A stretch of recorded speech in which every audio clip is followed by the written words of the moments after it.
What's the very first thing you should do if your spouse passes before you? Most people don't have a clear answer, and when the moment comes, they find themselves overwhelmed by grief, confusion, and decisions they never expected to face alone.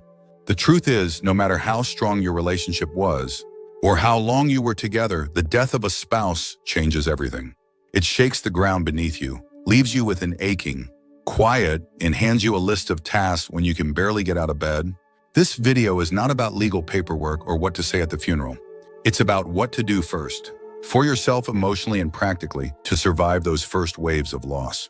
We'll walk through 6 essential steps that will help you hold steady in the middle of one of the most difficult times in life. These aren't cold instructions or distant advice.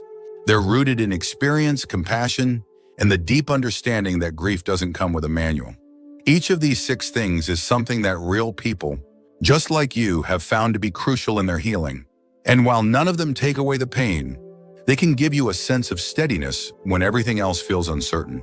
If your spouse dies first, and I hope that day is far, far away, you need to know what to do, not just to function, but to eventually live again. Stay with me until the end, because the 6th point is one most people never consider, yet it often determines how the rest of their life unfolds after loss. Let's begin. Number 1, the need to feel before you fix. When your spouse dies, the world doesn't just go quiet, it goes numb. The routines you shared, the conversations you counted on, even the sound of their footsteps in the other room, they're suddenly gone. And the silence left behind is not just external. It settles into your chest, heavy and hollow. And in those early days, there's a deep temptation to push through, to take care of the paperwork, the calls, the arrangements, the logistics, anything to stay busy enough not to feel the full weight of it. But here's the truth before you do anything else. You need to let yourself feel. This doesn't mean falling apart. It means giving yourself permission to grieve without guilt, without a timeline, and without judgment. There is no proper way to mourn. There is no fixed schedule for when the tears stop, or when the bed feels less empty. What matters most in those first days is that you don't push the feelings down so far they harden. Because grief that's avoided doesn't disappear, it waits. And when it returns later, it does so with more confusion and more pain. Some people think showing emotion is weakness, especially after a loss. They say things like, "I have to be strong for the kids," or "he wouldn't want me to cry." But strength doesn't mean silence. It doesn't mean swallowing your sadness so others won't feel uncomfortable. Strength is allowing yourself to acknowledge the full weight of your love and the hole that's left behind. Think about someone like Evelyn, an 81-year-old woman, who lost her husband after 52 years together. In the first week, she busied herself with errands and cleaning out closets, telling everyone she was fine. But late at night, she found herself staring at his chair, not because she missed the conversations, but because she was pretending she didn't. When she finally let herself cry, really cry, it was as if something shifted. Not because the pain left, but because it finally had room to breathe. You are not broken because you're devastated. You are not weak because you can't get through the day without breaking down. Grief is not something you solve, it's something you carry. And if you don't give yourself space to acknowledge it fully, you'll end up carrying it in unhealthy ways through anger, numbness, or even illness. So the first thing you must do if your spouse dies before you is pause. Sit with the loss, even if it hurts. Let yourself cry. Let yourself talk about them. Let yourself admit that nothing makes sense yet. You don't need to have a plan. You don't need to put on a brave face. You just need to feel. Because in doing so, you begin to heal. And healing always starts with honesty. Number 2, the importance of reaching out right away. In the hours and days following the death of your spouse, the sense of isolation can sneak up on you faster than you expect. One moment, people are calling, dropping off food, sending flowers, and then suddenly the house gets quiet. The door stops knocking. The phone slows down. And if you're not careful, that silence turns into separation. That's why one of the most important things you can do early on is this: reach out before the loneliness settles in too deeply. You don't have to say anything profound. You don't have to explain how you feel. But you do need to let people know you're here and that you need them. This doesn't mean pouring your heart out to everyone or trying to entertain guests when you're barely functioning. It simply means not waiting for others to make the first move. Because the truth is, even the people who love you, most might be unsure of what to say or how to help. They may hesitate, not because they don't care, but because they're afraid of intruding. By taking that small step, sending a message, picking up the phone, or even just responding when someone checks in, you're building a protective layer against the kind of loneliness that doesn't just feel bad, but starts to affect your mind and body. Social isolation is one of the most harmful things that can happen to a person after loss. It affects sleep, blood pressure, immune function, even memory. And it does it quietly. Let's talk about Jim, a 77-year-old whose wife passed after a long illness. At first, friends called every day, but he often let it go to voicemail. He didn't want to talk. He didn't feel like repeating the story or pretending to be okay. And slowly the calls stopped coming. It wasn't until a neighbor knocked on his door weeks later that Jim realized he'd been sinking without even noticing. After that, he made a small promise to himself, just one call a day, one real conversation. That tiny act turned into something bigger. It gave him a lifeline. Grief tries to convince you that you're alone, but connection reminds you that you're not. You don't have to talk about the loss if you're not ready. You can talk about memories, the weather, a funny story from years ago. What matters is the presence, knowing someone is on the other end of the line or the other side of the table. And if you have no family nearby or you're worried about becoming a burden, remember this: many communities have grief support groups, senior centers, or local volunteers who will sit with you, talk with you, or simply be a quiet companion. Reaching out doesn't mean admitting defeat. It means choosing not to carry your pain alone. The early days after loss are dangerous, not just emotionally, but physically. Your body is under stress, your mind is foggy, and your heart is vulnerable. Surrounding yourself with people, even in the smallest ways, acts as a kind of emotional scaffolding, holding you up while you find your balance again. So, if you're still watching this video and finding these insights valuable, please comment number 2 below to let me know you're here. And if you haven't subscribed yet, I recommend you subscribe and turn on the bell so you don't miss any videos. Your support helps us continue creating good content to inform and inspire you. Now let's move forward. Number 3, the urgency of organizing critical documents.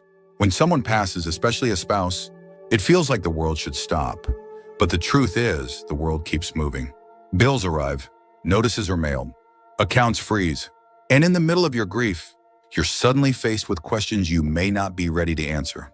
That's why one of the most important things you must do, as gently and clearly as possible, is locate and review all the critical documents tied to your spouse's life. It's not cold and heartless.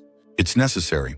You'll need to find the will, insurance policies, bank account information, marriage certificate, death certificate, and any documents related to property, pensions, or military service. And you'll need to do it while your mind is tired and your heart is raw. This is where many people either delay out of overwhelm or rush without clarity, and both can lead to mistakes that make the weeks ahead more painful than they need to be. Some people believe they'll get to it once they're ready, but unfortunately, timing isn't always in your control. There are legal and financial steps that often have tight deadlines. Life insurance may need to be claimed. Social Security might need to be contacted. Utility accounts may need to be transferred. If you wait too long or miss something crucial, it could impact your finances in ways that are hard to reverse. Think of someone like Harold, age 79, who lost his wife unexpectedly. She handled most of the paperwork over the years, so when she passed, Harold didn't know where the insurance policy was. Weeks passed before he found it tucked inside a drawer in her sewing room. By then, he'd already covered several expenses from his own savings. Not knowing the policy would have helped. It wasn't a matter of neglect. It was simply a matter of timing. And when you're grieving, clarity is hard to come by. If you feel too overwhelmed to handle these documents yourself, ask someone you trust to sit with you while you do. A family member, a friend, even a professional advisor, someone who can walk through it slowly and help keep track of what's been found and what still needs attention. Even just creating a simple checklist can ease the fog. Keep everything in one place. Get a folder or a box. Make copies of what's most important. Write down account numbers, passwords, contact names, anything that someone else would need to know if they had to step in for you. Because grief isn't just emotional, it's administrative. And that part catches a lot of people off guard. This step may feel like business, but in reality, it's part of honoring your spouse's life. It's making sure nothing is lost, overlooked, or left in chaos. It's protecting the legacy they worked so hard to build and making sure you're not left carrying the weight alone. You don't have to finish everything in one day, but you do have to begin. And once you start, you'll often find that the act of organizing, even in sorrow, can bring a small sense of order back into a world that suddenly feels unrecognizable. Number 4, the discipline of protecting your health. Grief doesn't just affect your heart, it affects your entire body. And in the days and weeks after your spouse passes, you may find it harder than ever to take care of yourself. Meals get skipped, sleep becomes fractured, motivation disappears. Even simple things like brushing your teeth or stepping outside can feel pointless. But this is precisely the time when caring for your health matters most.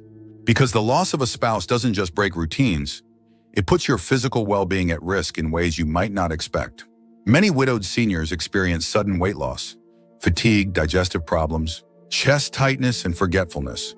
Not because they're sick, but because their bodies are reacting to deep emotional distress. This state of stress, when prolonged, can weaken the immune system, elevate blood pressure, disrupt hormone levels, and make pre-existing conditions worse. The grief is real, and so is the toll it takes on your body. You don't need a perfect routine. You don't need to train for a marathon or overhaul your entire diet. But you do need to give your body basic care, even if it feels hollow at first. That means eating something nourishing at regular intervals, even if it's small. It means moving your body, just a slow walk around the block or stretching in your living room. It means going to bed at a reasonable time, even if you don't fall asleep right away. These aren't just health tips. They are acts of survival.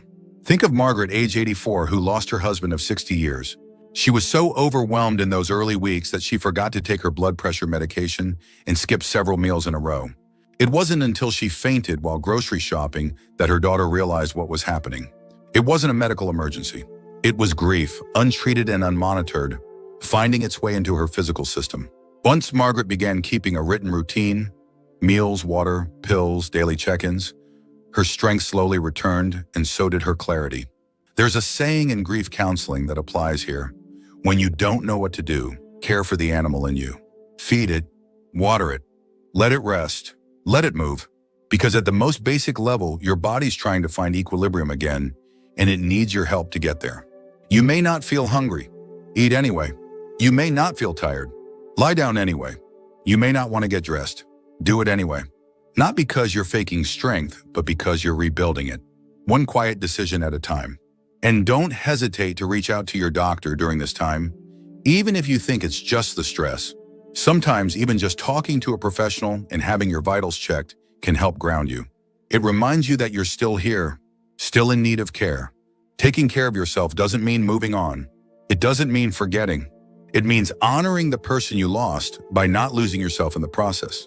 If you're still watching this video and finding these insights valuable, please comment number 4 below to let me know you're here. And if you haven't subscribed yet, I recommend you subscribe and turn on the bell so you don't miss any videos. Your support helps us continue creating good content to inform and inspire you. Now let's move forward. Number 5, the danger of rushed decisions. In the wake of loss, there's often a sudden urge to make big changes. You might feel tempted to sell the house, move closer to your children, get rid of your spouse's belongings, or make major financial shifts just to escape the reminders. It's understandable. When your world is turned upside down, changing your environment can feel like the only way to regain some sense of control. But here's the truth. Most major decisions made during the early stages of grief are decisions people later regret. This doesn't mean you won't eventually need to make changes. You might.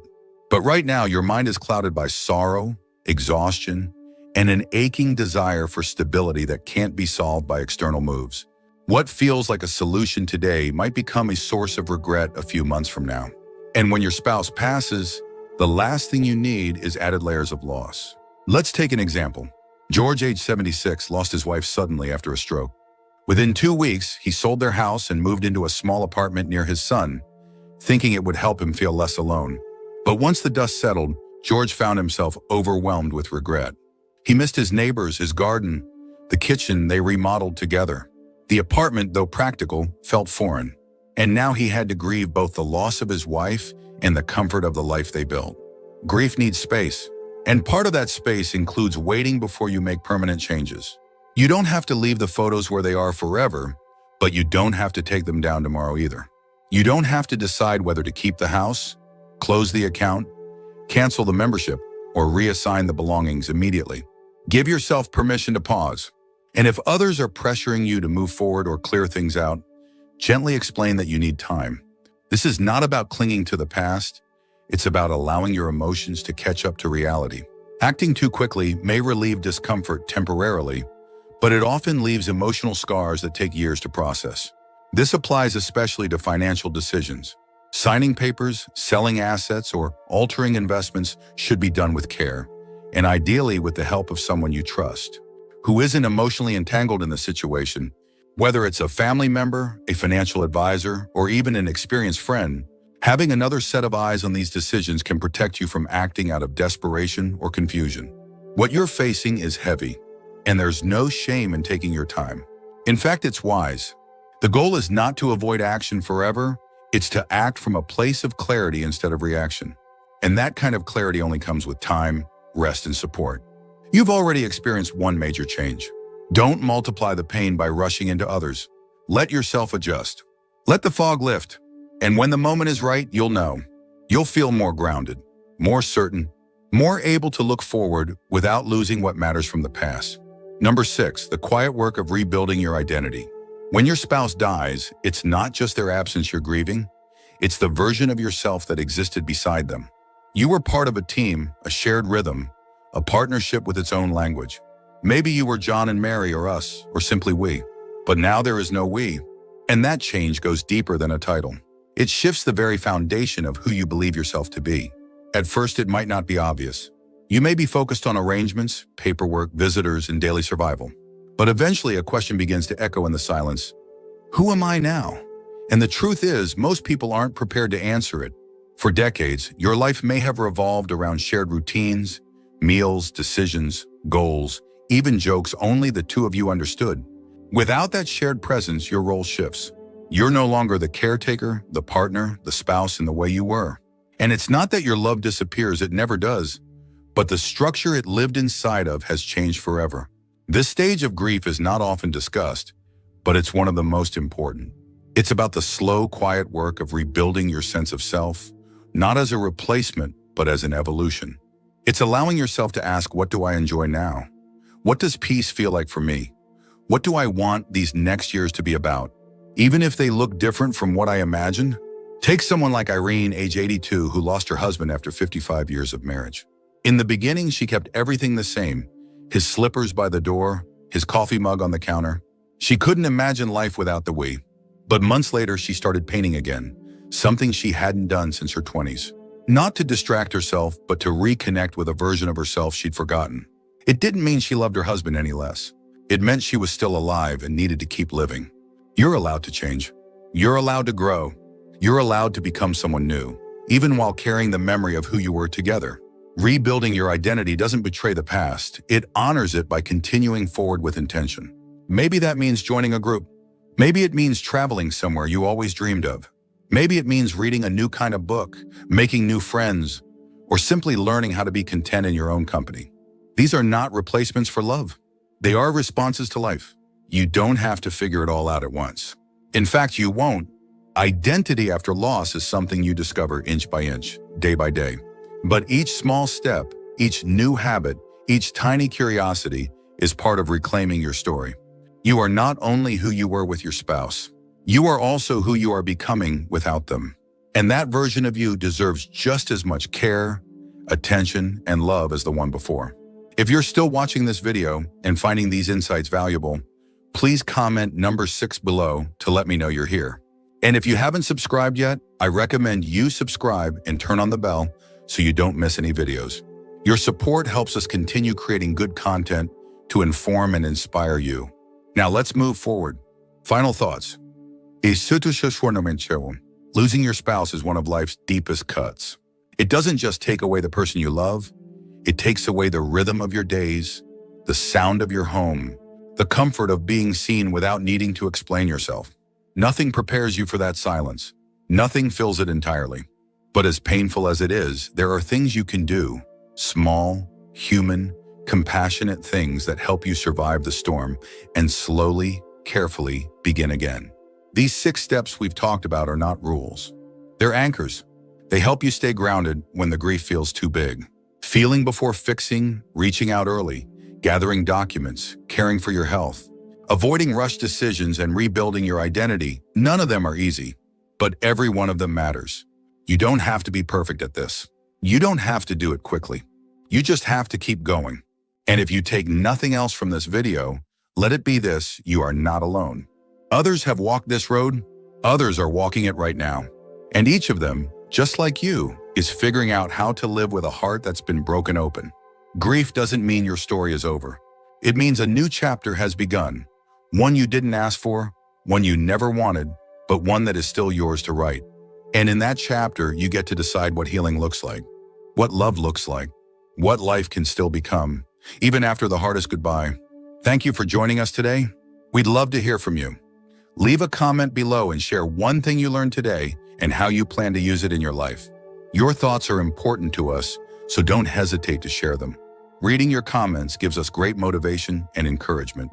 If you enjoyed this video and found it helpful, please like, subscribe, and share.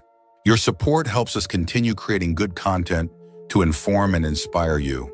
Thanks for watching, and we look forward to seeing you in the next video.